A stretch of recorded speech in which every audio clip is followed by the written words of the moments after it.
Hello friends, সবাই কেমন আছো? আশা করি সবাই ভালো আছো। আমি রিঙ্কি, সবাইকে রাধে রাধে। দেখো, আজকে আমি কাবলি ছোলা দিয়ে পনির রান্না করব। এই ছোলাটা কিন্তু রুটি, পরোটা, লুচি সব কিছুতে খেতে খুব সুন্দর লাগে। দেখো দেখো পনিরটা গরম জলে লবণ দিয়ে ভিজিয়ে রেখেছি কিছুক্ষণের জন্য। এবার কড়াইটা ভালো করে গরম করে নিয়ে ওর মধ্যে তেল দিয়ে পেঁয়াজটা হালকা করে ভেজে নেব।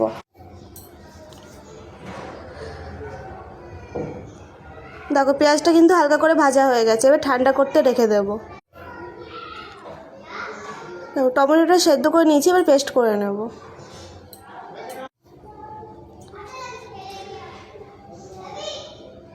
এবার ভেজে রাখা পেঁয়াজ, আদা, রসুন, গোটা জিরে পেস্ট করে নেব।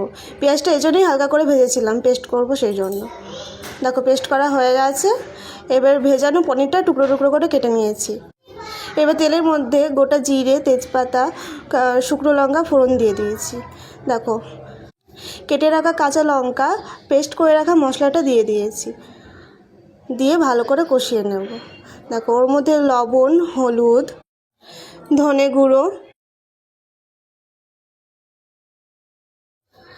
দেখো মিট মশলা দিয়েছি, পনির মশলা দিয়েছি। এবার একসাথে ভালো করে কষিয়ে নেব।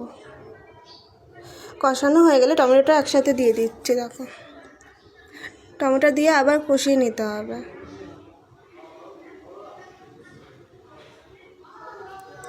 ঠিক করে গুছিয়ে বলতে পারছি না, কিন্তু তোমরা দেখে একটু বুঝে নিও। দেখো কষানো হয়ে গেছে প্রায়। এবার সেদ্ধ করে রাখা ছোলাটা দিয়ে দেবো।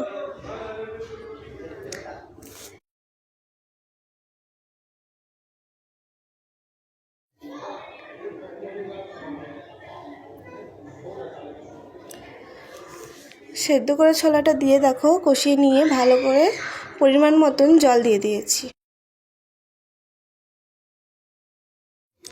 জলটা ফুটে গেলে ওর মধ্যে কেটে রাখা পনিরগুলো দিয়ে দেবো। দেখো পনিরটা আমি ভাজি না, এমনি কাঁচাটা দিলেই আমার খুব ভালো লাগে খেতে। দেখো ফুটে গেছে, এবার ধনেপাতা কুচি দিয়ে দেবো। দেখো এদিকে পরোটা বানানো হচ্ছে।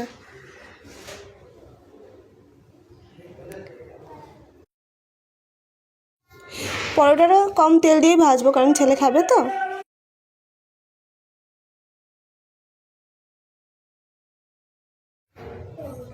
কে কে খাবে চলে এসো।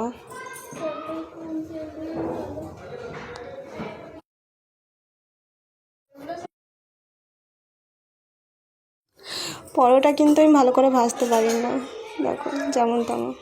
দেখো পনিরটা হয়ে গেছে, রান্না কমপ্লিট। রান্নাটা কেমন লাগলো অবশ্যই সবাই বলবে। আজকে ভিডিওটা এই পর্যন্তই।